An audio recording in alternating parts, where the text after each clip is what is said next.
¿Alguna pregunta por parte de la audiencia? Yo quería hacer un comentario. Yo creo que esta mesa es muy pertinente porque ha analizado un problema, yo creo que muy adecuado. Y yo he sacado la misma conclusión en todas las comunicaciones, en todas las presentaciones que se han hecho, que son fundamentalmente dos cosas. Primero, cuando un tratamiento, aunque sea bueno, crea unas expectativas y esas expectativas se frustran, el nivel de utilización de ese tratamiento se queda considerado por debajo de lo que debería ser. Y eso es lo que ha pasado con prácticamente todo lo que hemos comentado. Y en segundo lugar, la importancia que tiene, que también yo creo que todos lo hemos comentado, del tratamiento individual para cada paciente.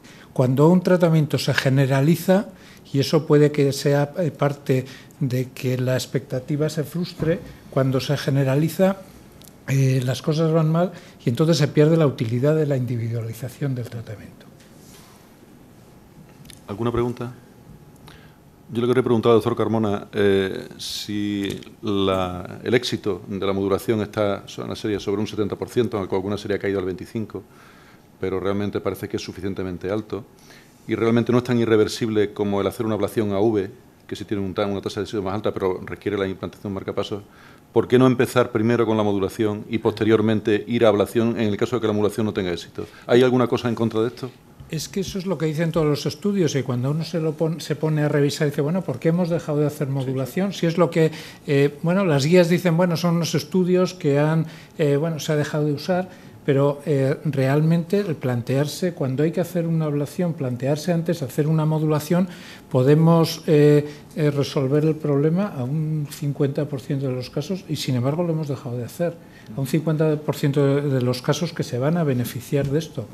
¿Por qué se ha dejado de hacer? Pues porque, hombre, con el marcapasos, con la ablación del marcapasos, la calidad de vida del paciente es buena, y nos gusta ofrecerle al paciente algo que dé seguridad, que dé eficacia.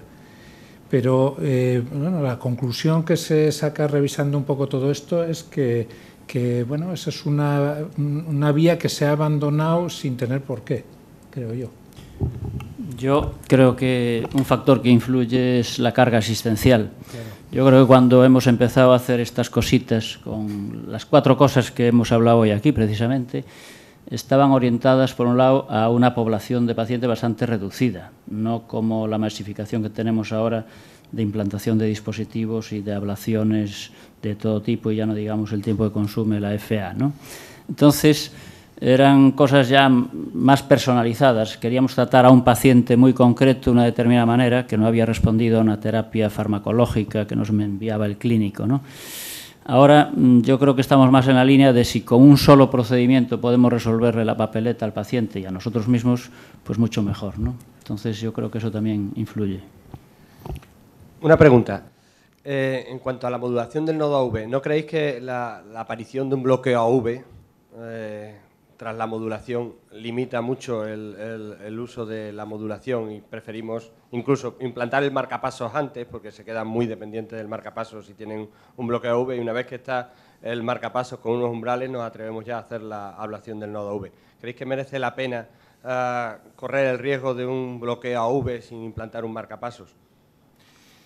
Si has decidido ya ponerle el marcapasos, yo creo que se puede, el peligro es que luego recidive y le tengas que volver a hacer ablación del todo. Pero la crítica de esto es ir directamente a hacer bloqueo AV, porque yo creo que merece la pena perder un poco el tiempo en intentar la modulación, aunque le pongas al paciente un marcapasos, bien, pero intentar la modulación porque ese paciente va a tener su ritmo intrínseco, que eso es mejor, exceptuando, como he comentado, los casos de resincronización.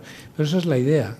La idea es poner un marcapasos e intentar la modulación como un primer step, ¿no? Bueno, o si tienes tiempo, porque una de las críticas que se ha hecho a esto es que pueda aparecer un bloqueo inadvertido a largo plazo. A largo plazo, yo lo he revisado bastante, y a largo plazo es tremendamente excepcional.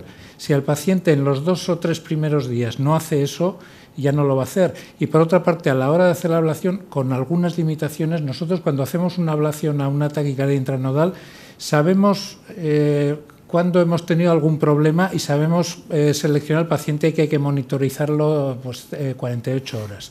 Pues con esto probablemente también. Y en un paciente que ha ido todo bien, pues a lo mejor ese paciente no te va a dar problemas. El miedo al bloqueo a largo plazo, eso es algo bueno que está ahí, porque el argumento de esto es que a lo mejor con esta técnica, para conseguir un efecto, cuando no van las cosas, dañas más de lo que deberías dañar.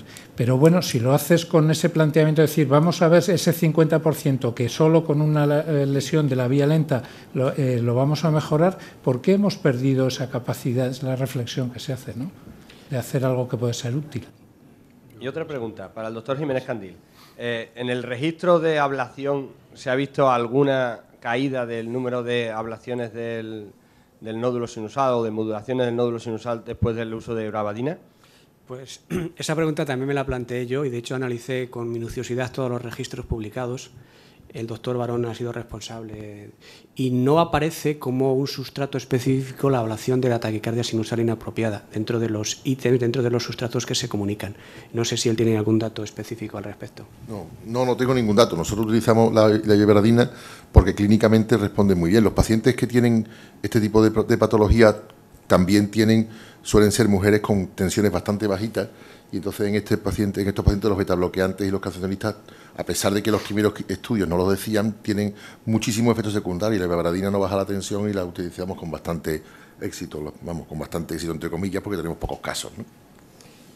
Pero aunque no hay datos cuantitativos sobre el volumen de procedimientos en que sí ha habido, lo que está claro es que por la evidencia científica publicada parece que desde los últimos años 2000 es una técnica en franco desuso y que la ivermectina está emergiendo como una alternativa bastante razonable de este entorno clínico.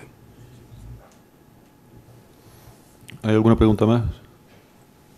Pues yo creo que vamos a terminar porque ya viene la siguiente sesión enseguida. Muchas gracias a todos por su asistencia y a los ponentes por sus brillantes ponencias. Muchas gracias.